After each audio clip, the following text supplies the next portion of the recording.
ஒரு கண்காட்சியில் வைப்பதற்காக அனைத்து நாடுகளில் இருந்தும் அரிய வகை நண்டுகள் எடுத்துச் சென்றாங்க.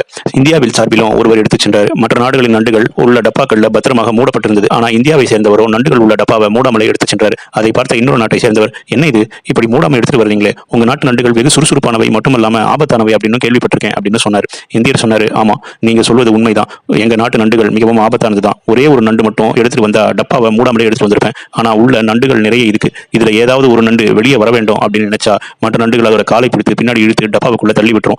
அதனால நிச்சயமாக எதுவுமே முன்னேறி வெளியவே வராது. அப்படிங்கறதால தான் மூடாமலே இருக்கேன் அப்படின்னு சொன்னாரு அவர்.